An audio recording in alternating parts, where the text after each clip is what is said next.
Hello my dear students, welcome back to my channel. Today in this video we are going to learn a class 9 English chapter on saying please, which is written by Alfred George Gardiner. And this is part 2 of this chapter. Part 1 has been earlier uploaded in my channel, and the description and the link of the same will be shared in the description box for your convenience. So let's move ahead with the chapter. But before that, students, if you're viewing my video for the first time, do subscribe my channel and hit the bell icon so that you get the notifications of all the upcoming videos. To watch the video till end, and if you like it, hit the like button and share with your friends. So students, here we'll see about the author first, Alfred George Gardiner, who is the author of this chapter. He was born in 1865 and he died in 1946. He was a British journalist and an author, and he is famous for his essays, which he used to write under the pen name of Alpha of the Plough. And it was highly regarded, it was very famous. He was also the chairman of National Anti-Sweating League, a pressure group which was campaigned for minimum wage industry. So he was also fighting for the social cause for the industry workers like this. So we had already seen this, but it was just a revision again about the author. So let's go on to the chapter. So we had seen that in his essay on saying please, he mentions about a incident where a liftman was kicked out of the job because he had kicked out a passenger from the lift as he demanded to say please, wanted to hear the word please, and uh, to be polite. He wanted the passenger to be polite with him. So because he did not say the word please, the polite words, everything happened, and that is how we saw the story. So on that, the author gave the comments and various tips, and he discussed many things about how to be polite and what are the rules and laws in the society about being polite and using kind words.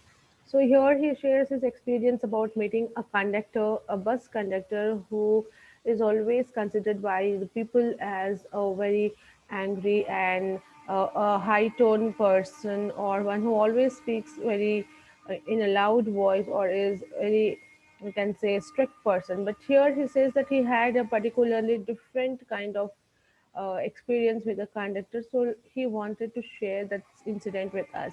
So let us see what kind of conductor and what was the experience that he had experienced here. So he said it is not therefore with any feeling of unfriendliness. He says that I'm not unfriendly with any other conductor or this class of people, or I'm having particularly any soft corner for this particular person. It is just that I became conscious one day about this existence. Like he happened to experience something very good through this conductor one day, and that is why he is sharing that. He says that when I jumped onto a bus, he found that he had left home without any money. The author says that when he was once going through the bus and he wanted to just go to his destination, he just checked out that he had no money left in his pocket. He had come empty pocket from the house, and now he did not have even bus fare to give. So everyone has had experienced this, and no, we know that every one of us, at some or the other point, we have gone through such kind of things where we just leave the important thing in the house itself, and we come out, and it's so difficult for us to make a forward journey or move ahead, anything it might be. So that time we have a very embarrassing moment. So here he says the mixed feeling was there, and I was so annoyed because you look like a fool at the best, because it's such a worst feeling that you have, and you're surprised that conductor is standing in front of you asking for the money for a ticket, and you say that you don't have any money and sort of thing. It's such an embarrassing moment. So he says that I was so coldly, I was standing like he was so ashamed. And yes, I know that stale old trick, now then off you get. He thought, now what is going to happen? What will be the situation on me? What is this person going to say me? He's just going to shout at me that you stale old trick, just get out of the bus. This is what we hear, and we have the look about the conductor, what they do. But here, and even if the conductor is a good fellow and lets you down easily, you are faced with the necessity of going back and the inconvenience perhaps of missing your train or your engagement. So the author says either you will get a conductor who is very rude to you, he'll just shout at you and abuse you and let you tell you to get down out of the bus. Or if the conductor is good fellow, he'll just let you to get down easily. But even then, it will not be so easy because you need to go home and you don't have money to reach the home, and then perhaps you'll be missing your train and your important appointments, and there will be so many problems there. So he says that, but here, what happened with him was he searched his pockets here and there, but it was in vain, waste. Nothing was found. He said, I did not get even a penny. I had come out of the house penniless.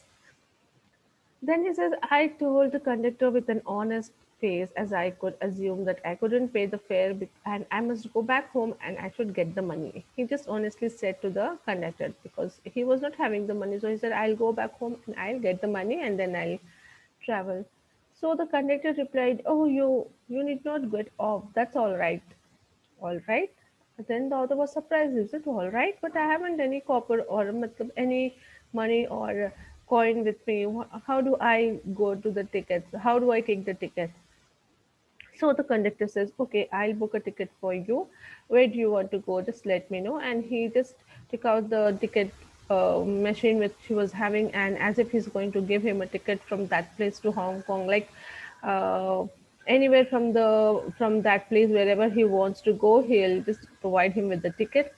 And he said that it was very kind of that person, he said, and he just wanted wherever he wanted to go, he said the destination and he got the ticket from the conductor. So now author was also kind person. He just asked, where shall I send the fare? Because once I reach home, I'll send you the fare. So the conductor again replied, oh, you'll see me someday, all right, he said cheerfully.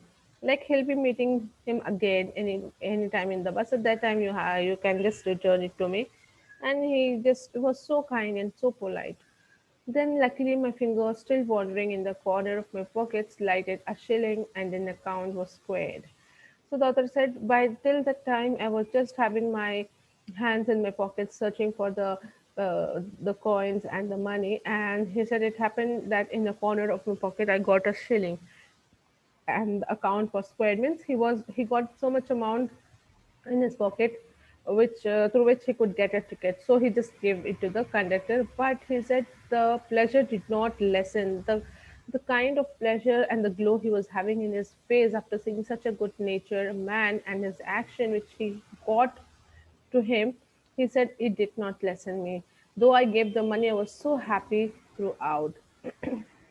Then he says, after a few days, my most sensitive toe was trampled. Then the days passed, and again he was traveling once in the bus, and he saw that his foot was just stabbed by somebody, heavy person, and it was on the top of the bus when he was traveling, and he was very angry. The author became angry because, and in much pain, he saw towards the person who has stamped his leg, who has trampled his leg, and he saw that it was his friend, and he was very cheerful in nature. And he is saying, "Sorry, sir, I know these are heavy boats." Like he started apologizing, and he's just saying that he also started making him comfortable that you did not get hurt. I hope I know these are very heavy boots of mine. I got them because my feet get trod every year now and then, and now after taking this kind of boats, I'm trodding the people's feet, and I hope that I have not hurt you. So,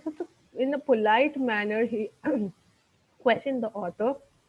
So the author says, yeah, it had hurt me, but because he was so nice, I assured him that no, I did not get any hurt. Right, students, it happens with us also. If somebody is good to us, even if unknowingly they do something wrong to us or they hurt us, we just tend that we were not hurted by that act because they did unwillingly and they are so good by nature.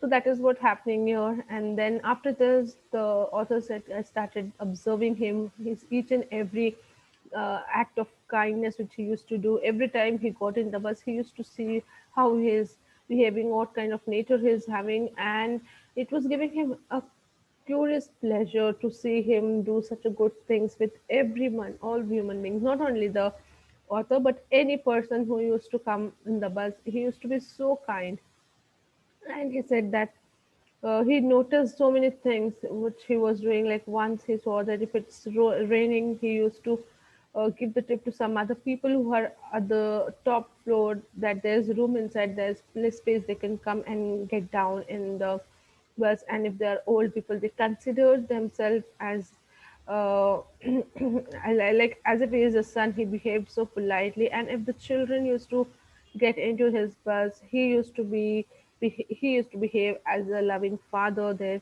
Like that kind of careness and warmth he used to provide to the people who used to come in the bus.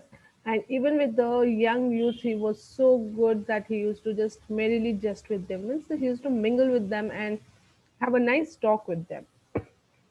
And if there was some physically handicapped or blind person, he himself used to go down and see that they are safely crossing the road or going to their path, and then he used to come and tell the bill to move away with the bus. So this is a kind of environment he used to create in the bus, and the atmosphere there was such good that they had a very good journey in that bus. And this was a very nice thing that the author has seen here. And he says that I have learned a lesson in natural courtesy and good manners. This conductor has set a very best example of this. And then he says that what struck me particularly was the ease with which he got to his work. Like even being such a difficult work or tedious work, hard work, he was taking with such ease and with all the good manners and kind and polite words, he used to do his work. So then even the bad manners are infectious. If you get once the bad manners into bad habit, it becomes infectious. You tend to do again and again. So the author is saying, in the same manner, similar manner, even good manners are also infectious. Once you have an encounter with the good people, you tend to see, and you don't agree with the other people. Then you always expect the good manners and the people with good spirits, and you want to just have a good fine day with them. Okay, so he says that even with the fine manners, even with a one small smile, you can make a whole day the gloomiest day in the very fine day. Like a sad day will turn into a good day if you just behave politely. So it was always fine weather on the polite conductor's bus. So the environment in the whole bus was very polite because of that conductor, and that is what it made a good environment there. And in lightening their spirits, he lighted his own task. His gaiety was not a wasteful luxury, but a sound investment. Like whatever hard work he used to do in his job, or whatever kindness he used to show to the people, it was not to waste, but it was a sound investment. Like he would get back that in one or the other form. Then he says it's not a matter of general agreement that the war has had. Like as we have war and then the people have the bad behaviors, it's just that you have to sweeten the air, you have to bring the good environment from within, you have to tolerate each other. Even the war has ended, now you have to be very tolerable to each other, and we cannot get them back by invoking the law. Any law cannot get us back that polite manners and kindness and that happiness. So we have to do that from ourselves. And the policeman is a necessary symbol, and the law is necessary institution for the society. But the law can only protect us against material attack. Of course, we cannot expect any emotional or some other security from the law. It can just protect us from material attack. What is seen if somebody is attacking you physically, at that time the law can protect us, but not each and every time for your moral support, for your emotional support. It cannot make any law or help you. So nor will the liftman's way of meeting moral affront with physical violence help us to restore the civilities. I suggest him that he would have had more subtle and effective revenge.